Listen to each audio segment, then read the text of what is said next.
Beach FM, locals talking to locals. Get Paul Steinmetz to talk to me, which I hope he's there now. Paul, how are you?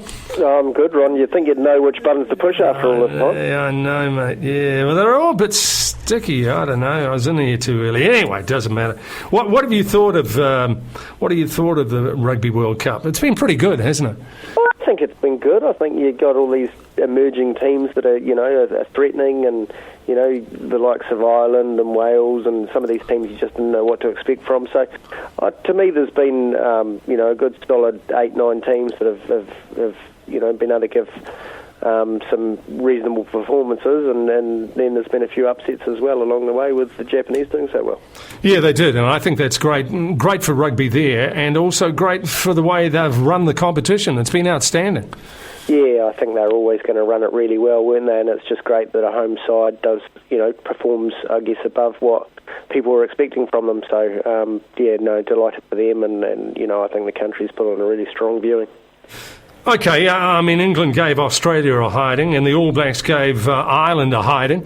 Wales, well, they're a little bit lucky, but they got in and beat France, and Japan just not good enough to beat South Africa. So we go to the semi-finals. The All Blacks against England in the first of the semi-finals. And, the All Black side, they've only made virtually one change with Scotty Barrett in at number 6 and Sam Cane drops to the bench. Yeah, I think, you can't really fault them for their performance against Ireland. Ireland obviously didn't play their best, but the All Blacks were pretty sharp, and you can only play, as well as you can. So they went pretty good, and no reason really to change things up too much. Do you think this All Black side against England... England were very good against an awful Australian side, to be fair, but it won't be easy. Oh, hell no. No, I think England are a completely different prospect to what Ireland will be. Ireland needed to play as well as they're ever going to play to beat the All Blacks, and they didn't. They were probably below par. They were fumbling under pressure. They lacked a little bit of direction as well. And England won't be like that. They will back themselves to be able to beat us up physically, and with the likes of Tuolangi and that down those inside channels, I think there could be a real handful, and they won't fear us at all. And I think they'll be quietly confident that they can roll us. So, listen, I think it's going to be a humdinger, and it's a real emphasis will be on forwards and see who can get their dominance in that front eight. Okay, the only change, as I said, is with Scotty Barrett, and he's named at number 6. I guess just to put a bit more power into that scrum. Yeah, he gives you a bit more bulk, and he's been very good. He looks for a lot of work, and he carries very strong. And I think the one thing that a lot of the teams are talking about is the importance of getting over the advantage line, and I think they're going to want him to carry and do some of the hard yards, because those yards, they won't be easy yards this week. We're going to need the likes of Moody and that, who had an outstanding game against the Irish. We're going to need those guys to just be able to gain that, even if it's 1 or 2 metres over the advantage line. It just makes such a big difference. So, there's going to be some really tough yards, I'd say, and it's going to be an extremely physical game. Yeah, it should be a beauty. I'm looking forward to it. And, of course, the other game is Wales, who were a little bit lucky, if truth be told, to get in to the semi-final, but they did enough, and they came back and had a win. But South Africa is a different, altogether.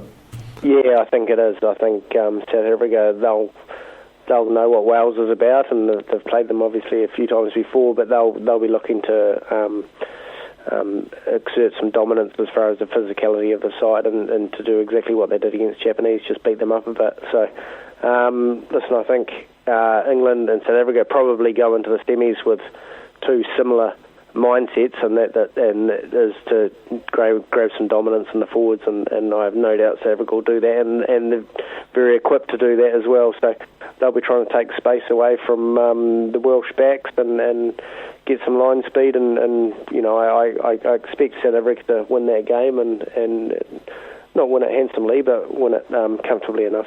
Yeah, they've played very well, haven't they? In fact, they're the first team in Japan. They spent about 10 days there before anybody else got there, I think.